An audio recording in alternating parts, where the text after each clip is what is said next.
Hello and welcome to Stretford Paddock. We are here today for the debate, and today I'm joined by Alex and by Casey. Alex, how you doing, mate? I'm not bad, mate. Not bad. Been out on a bit of golf. Just missed the rain, which was nice because it's absolutely bounced it down here since I just got off the golf course. So well timed today. It was raining into my flat the other day, or yesterday. We had the window, the balcony door open, and the rain was just coming in onto the floor. So yeah, there's been a bit of that going on. Not great golf weather, is it? And Casey, how you doing? It looks sunny there. It looks bright. I'm in Manchester. I'm just outside of Manchester. No, it's been raining all morning. It's kind of had a break for now, but it'll probably rain again later. Like Alex said, it absolutely bounced down yesterday. I couldn't watch TV for like half an hour because it signal just wouldn't happen. It must have been awful for you. It's raining so hard you can't watch telly. Anyway, today we are going to be talking about, will Manchester United finish inside the top four? Project Restart is coming to a start on Friday for Man United, and obviously before that, just this very night, we've got top four rivals in Arsenal, kind of, if you want to call them top four rivals, and more importantly, Sheffield United against Aston Villa, that we have to pay attention to, we have to keep aware of, as they're only 2 points behind Man United. But we're just going to have a chat. We're not going to do this thing where we give 30 seconds either way, because I don't think anyone wants to come out here and argue that we won't finish in the top four. But it's a chance for us all to express our concerns, express what we're confident about, and we'll get to the bottom of whether we really do think United have got a good shot at top four, because it's something that's been discussed a lot. And I think, again, it's one of those things that it's almost been taken for granted by United fans. Like, we'll just finish top four because we looked quite good a few months ago. But, you know, Chelsea have got reason to be optimistic as well. And there's other teams around us which I'm sure will be coming back strong. So I'll start with you, Alex. Your initial thoughts, whether you think we'll finish top four. I think, like you said, I think before the break, I think we were flying. I think Chelsea were on a bit of a rocky bit. I think you had the other teams. I think Leicester weren't on free fall because they were playing still some good football. But everyone was kind of, the squads were getting a bit thinner. And, you know, it just seemed like we were getting players back. We had the squad getting better, and everyone else, Tottenham definitely were losing players and had no one left. Chelsea had kind of had this striker problem that they've not had. And whilst they've not signed anyone for right now, I think the fact that they've kind of got the Ziyech one over the line and the fact that the Werner things, I think they're going to come back with a bit more of a buzz. It was like almost with Bruno, like we didn't have him, but we felt better before he even got there, kind of thing, you know. And I think that's going to be that might be the case with Chelsea, but I think we've got a very good chance. I think the break has kind of helped us in terms of obviously getting Paul Pogba back, obviously getting Marcus Rashford back. But at the same time, every other team's been like that. And if not, you know, we still had quite a thin squad at the start of the season. These other teams, I think Chelsea still have quite a strong squad. I think Tottenham will definitely be a better outfit against us this weekend. Leicester will have had that time to recover, and maybe they can push their 11 through that is very good through to the end of the season now. So I'm confident and I'm not all in the same time. So it's going to be interesting to see. I think we shouldn't underestimate the power of confidence. And I know, like you said, Chelsea don't have Werner playing for him, and Chelsea don't have Ziyech playing for him, and Havertz as well, who's been linked with them. But there does seem to be a change in the mood over at Chelsea that may sort of stem the bleeding a little bit that was going on there, because they should have been well ahead of United. I think they were, 9 points clear at one point, and it's back down to 3 now. So they're obviously in a transition that is unenviable before the break. But it does seem as though that there's just a change of mood around Chelsea at the moment that is coming from these signings coming at the end of the season. Do you think, Casey, that the confidence that they will bring from those signings, or I know Werner isn't fully done yet, but it looks like it's going to be. Do you think that will increase their chances of finishing top four this season, even without those players? I think it's an interesting thing to look at, because I don't think it'll be the confidence. I feel like Werner represents something to a lot of the Chelsea strikers, because if you look at the Chelsea strikers, the thing I'd say about their strikers is they're wasteful. Against us, like when we beat them 2-0, they should have probably scored 3 or 4 or 5, but Batshuayi missed quite a lot of chances. When Giroud came on, he was just offside. And Abraham, though he scored quite a few, has never really looked like he's clinical. He's kind of just got one after about 4 or 5 shots. So maybe what the Werner signing will do there is they'll make those strikers look at themselves and like, look, I don't want to lose my place. I don't want to leave Chelsea. I want to try and get the goals when I'm given the chances to get them, and prove myself that when Werner comes in, I'm at least competing with him. Because at the moment, it's like, well, they're just going to spend 50 million on who people are calling a world-class striker, and then there's me just trying to make my way at this club. It's they might have the sense of, well, I've got to prove myself in these months when he's not here, otherwise I'm going to be put out in the cold when he comes in next season. Yeah, exactly. It gives those other players something to play for, doesn't it? and back to United, the same question really. In terms of confidence, we've had 3 months basically of the fans being relatively happy at United, which it may not have been 3 months of the fans being relatively happy if we'd have been playing in that time, because we kind of you almost freeze the mood that existed before the lockdown. So we were obviously 11 games unbeaten, 8 wins in that time, and only 2 goals conceded.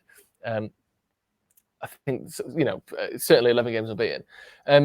And we've almost frozen that goodwill for the last 3 months. And that's the way that the social media team have tweeted and have put content out and the videos. It's all very much with an upbeat, positive feel around United at the moment. And do you think that will be one of the big keys, Alex, to if United do go on this run, win a lot of games, and I'll go into the fixtures in a moment. But do you think the confidence around the club will have a big part to play in that? I think it definitely will. I think that they've, for once in the last few years, since probably Fergie's left, I think this is the best we've done PR-wise as a football club in a long, long time. And with everything going on with how United have dealt with their staff members, how United have done the community, and obviously this week, I mean, Marcus Rashford has just kind of lifted himself. I mean, I think everything with what he's going to do, I think he's going to come into these games flying with confidence. I think he's got the support of everyone around him. And I think it'll definitely help. I think the one thing that could, obviously, it's a tough game to come back to, and that can go very quickly. Going to Tottenham, it's not going to be an easy game. Playing against Jose, he's the master at putting a spoiler on things. We did it under him a few times where you just kind of go, we didn't play great, but the 2-0 win against Liverpool, we weren't playing great football at that point. Playing against Chelsea when they won the league, Herrera had that performance. He's very good at setting up a team to just spoil the party. And United, even though there's talk about this free-flowing football we're going to be playing with Pogba, Fernandes, Rashford, Martial, it's going to be great. I think Jose is going, okay, no problems. I can set my stall out straight away. And you can see him grinding something out. I'm hoping we're too good for them, because I think we're getting to that level where we can beat. But it can change very quickly. I think this first game, if we win this or have a very good performance, I think even a point with a good performance keeps that going. I think that'll push us through, but it only takes one defeat to get rid of it. And I'm hoping it doesn't. I think another point that I think is going to be big now is the Europa League and how they've decided that that's going to be finished. And I think going into the end of the season, I think that United would have looked at a backlog of games in terms of having to play all these Europa League games, FA Cup games, as well as Premier League games. But how they've kind of split it up with Europa League being after everything, I think that could be very important for United. I think because Chelsea were going, we're out of Europe. They've been battered by Bayern. They're gone. They're done. They don't need to concentrate on that. Leicester obviously have no European football. Tottenham were out of it. Arsenal were out of European football. So all those teams, Wolves are still in it, aren't they? So Wolves are still in it, but Sheffield United. So all them teams for the top 4 and the competing teams had nothing to really do. And even Liverpool, Liverpool are probably going to have no more once the inevitable comes and they get that over the line, they're just free falling away for the season. They've not got anything to play for once that's all done, because they've got no. So I think the fact that all those teams had not a lot else to do would have affected us. Whereas United, we're going to have to. We would have had Europa League, but because they've done it this way, United can just focus on the Premier League until obviously that gets finished. It's almost put us on a level playing field, hasn't it, in that way? Like you always hear, and you've just mentioned there, like, is your squad big enough to handle the Europe and handle the FA Cup and handle the Premier League? Well, it don't need to now. It just has to handle the FA Cup for a bit and the Premier League primarily. So there's definitely a bonus there. It's almost like, you don't worry about England tournament in the summer. You don't worry about resting players for that, because it's just one after the next. And it's almost like the Europa League is this like separate tournament afterwards, like you would see with the Euro Championship. So that's definitely a big bonus for United. Another big bonus for United, obviously, Casey, is everyone's fit. And now, is it a bonus or isn't it? Because everyone's players are all fit now. I know there are still some exceptions. Some teams have got players out, but for the most part, pretty much every player in the Premier League is fit, which has probably never happened before. Do you think that benefits us more than the teams around us? If you think where we were, Rashford had never played with Fernandes, Pogba had never played with Fernandes. Pogba had only played, I think, 6 games or maybe 7 or 8 games all season. 6 games all season. So we are certainly benefiting, but have we kind of lost that kind of edge of we're benefiting more than you because everyone's just fully fit? I mean, I think we're starting to see that the most with Tottenham. I think Tottenham had the most, like when we were about to play them, they were in a massive crisis. Like their defense was completely decimated. They had no Kane. They had no Kane. Son was injured. I think Lucas was basically just playing through some sort of like tiredness or injury. Like we were basically playing Tottenham at the worst possible moment for Tottenham to face us. And now it's just, then they put a stop on it and they've come back and they're basically at full strength. And going back to what Alex said before, I think the 2 worst opponents you could probably face on this opening day are City, which I still have to put up with. I mean, I'm guessing we all saw the Coach Carter-esque quote from Arteta, like that was put up with Athletic, where he was like, "Today, every day is our day. We shouldn't keep saying it, like we're not on our day. We can beat stuff. Every day is our day." And it's like you're probably going to go 2-0 down within 10 minutes. Like it's not going to be fun for them. But I feel like City, because they will batter you from minute 1 to minute 90. They will just go at you and they will just make sure that they score as many goals as possible if you let them do it. And I think Tottenham was the other one. I feel like Liverpool, if you lose to Liverpool, you're like, well, it was just a situation that they're already so many points ahead. It doesn't really matter at this point. But Tottenham, Mourinho will go out to frustrate. Mourinho will go out to tire. Mourinho will go out to he'll go out to make sure that you can't break them down. And with all the players that he has, he'll have Vertonghen back. I don't know about Vertonghen's contract situation until the end of the season, but Vertonghen's back fit. Kane's back fit. Son's back fit. I think the only person he doesn't have is Dele Alli. And I don't really rate Dele Alli, so I'm like, oh, that's a bit of a disappointment. I just kind of... It's an awkward situation. I feel like everyone's back fit. And then you look at other teams, like City have Sane. You would say City have Sane. Is Laporte back for them or still not? Laporte, I think, is back for them. Yeah, that's the one I was trying to think of. Yeah, so they basically got their whole team. And you look at the things around us, like Vardy was looking like he was on his last legs in terms of trying to drag that team through, playing striker every game. He's going to have had a good rest.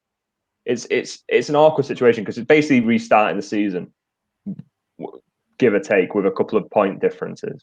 Like it's basically saying we're at the starting point again. Everyone's kind of at 0 and everyone's kind of just going into this end of the season on full fitness with everything to prove, sort of thing.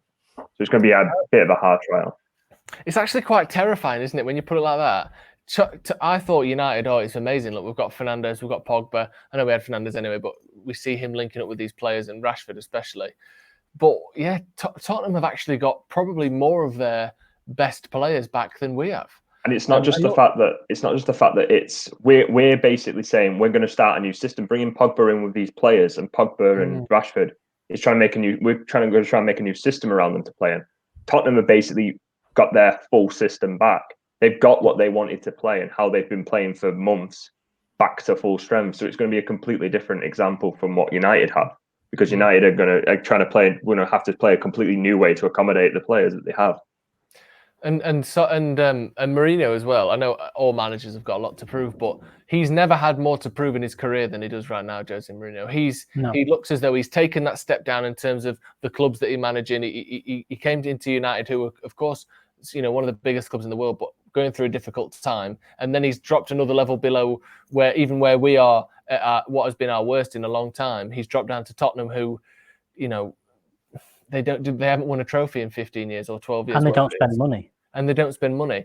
So he's got so much to prove there. If this doesn't work out for him at Tottenham, if he doesn't get them a couple of trophies, get them an FA Cup, get them a top 4 finish, he might be managing, Stoke before he knows what's going on. So there's a big worry for Mourinho that his career is on the line here at Tottenham. And if he's had 3 months to prep for one game, I know there's a lot more to prep for than just this. You do have to worry.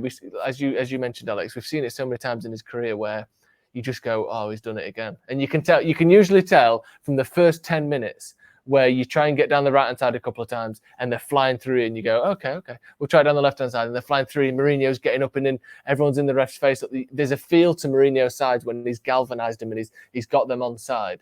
And I'm worried that first 20 minutes will be like, oh no, it's happening, isn't it? But Alex, then let's look forward, well, to both of you, to the fixtures United have got left. So, of course, we've mentioned the Tottenham game there. I'll just do the league fixtures for now. Then it's Sheffield United at home, Brighton away, Bournemouth at home, Villa away, Southampton at home, Crystal Palace away, West Ham at home, and finally Leicester away. So the only teams in and around the top four that we have to face are Sheffield United, Spurs, and Leicester. The rest, again, West Ham, Palace, Southampton, Villa, Bournemouth, and Brighton. We've got statistically the lowest average position opponent of any team in the Premier League left to play. Are you made confident by that? Or do you look at our record against the top six and see how good it is and look at our record against the likes of Brighton, the likes of West Ham, and actually go, we might just slip up and make real fools of ourselves here? What do you think, Alex? I think you kind of need to look at what the Bundesliga has been like coming back. I think that's the big thing that, there's been so many mistakes. I mean, I've been doing our last man standing thing, and Leipzig looked like they were flying and then they've let me down twice. Dortmund have let me down, and Dortmund just scraped past the team this weekend and stuff. And a lot of that is down to, you have to rotate your squads. You have to do this and you don't quite know what's going to happen. Who's going to be sluggish? Who's going to be that? And I think that you're right. I think that our new 11 that everyone looked forward to looks like a team that can break down any team a lot better than the Pereira, Lingard times of the start of the season when we were struggling. And that's... I'm glad you didn't say hell. I didn't say the Pereira, Lingard. No, but you know what I mean. There's more players. And no one's mentioned Juan Mata, because in every video, I think Juan Mata is going to have a good thing to play in the end of this season. He's had a good rest. He can get his fitness back. He can play a lot of 90-minute games and be important for Man United, and especially breaking down teams. You've seen how good he is. So I think he'll be important to that. But yeah, I think we have got a better squad to break down these teams, and I'm hoping this is kind of the show of the future Manchester United, that we can have players that break down these teams a lot better, and we aren't whilst I quite enjoyed the counter-attacking Manchester United of all of this season against some of the big teams, because it's been some fantastic performances, we need to get that, however we figure out how we're going to break down these teams. And that's only done with quality. That's done with your Pogbas, your Fernandezes, your Juan Matas, your Marcus Rashfords, and your Martials. And those kind of players need to do it. So I think we should be better. I think the main thing is how the fitness kind of affects the players. We're all saying Pogba's going to be fine, but yes, he's had 3 months off, but he's also had 6 months before that. You don't know how that... It might be better for him, might be worse for him. Marcus Rashford, he looks fit. Everyone's saying he's fit. Everything sounds good, but it only takes a couple of 90-minute games, and he goes, right, we need to take him out of the team to make sure this back's right. We don't know how that's going to see. And also don't know how this 5 substitutions is going to go. There's a lot of teams that are going to be better equipped than we are for that.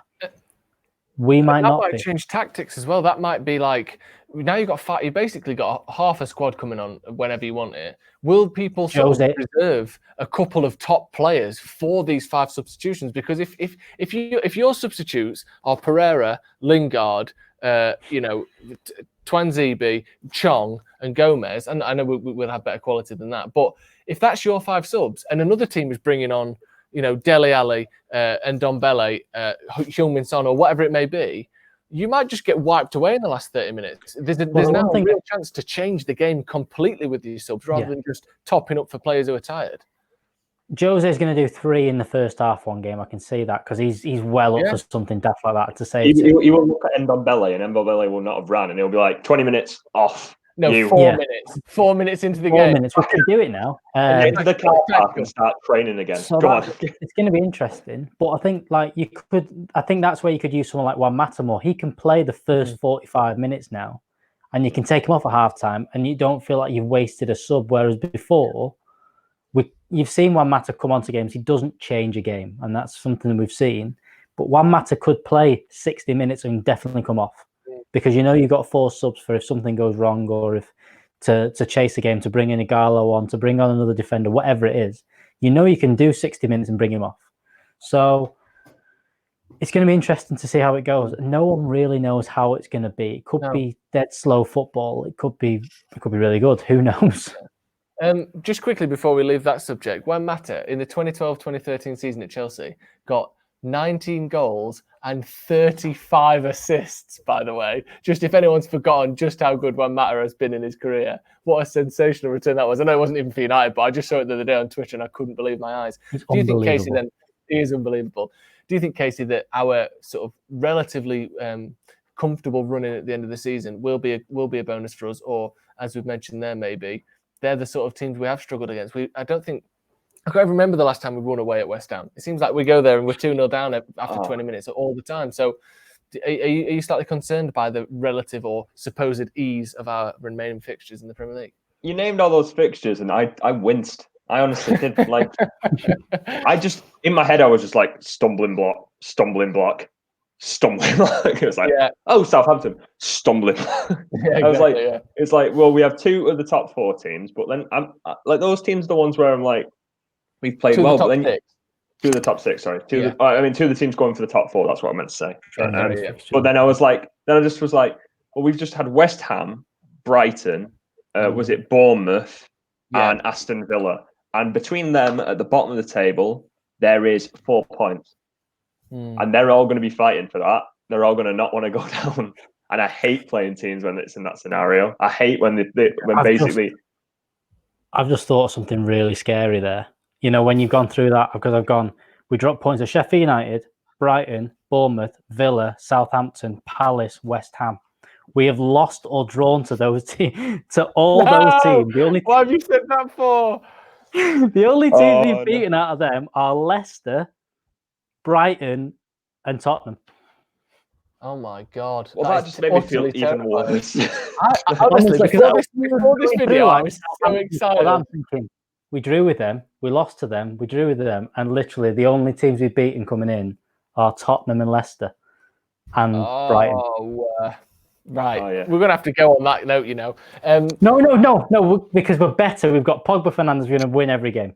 Oh, thank God. So it's definitely up for debate. As much as we want to say that 3 points to Chelsea isn't much, we are playing against sides that Alex has just so disgracefully brought to our attention that we have dropped points to almost all of them in the reverse fixtures earlier in the season. Thank you very much for joining me, Casey and Alex. Let us know in the comments, of course, whether you think we'll finish in the top 4 and by how many points. How many points off Chelsea will we be? Will we overtake Leicester? Will we be behind Sheffield United, Wolves and Tottenham by the time the season ends? Let us know what you think in the comments. And of course, I'm going to say, of course, one more time, Manchester United are playing football on Friday. We'll be back tomorrow for the news and for a podcast, and for the first time in 3 months, a preview of that game. So exciting to talk about, but we're going to have a watch along on Friday. In case you didn't know, if you're new around here, if you weren't here, there may be some fans of Stretford Paddock that have never seen a live watch along. So if you are one of those people, we do a watch along for every single Man United game, and that of course includes arguably the most exciting game of the season so far, the one against Tottenham at 8:15 on Friday. So make sure you tune in for that. Thank you very much for joining me, boys. Been a pleasure. Cheers, mate. As always. Thanks for having us. Yeah. See you in a bit.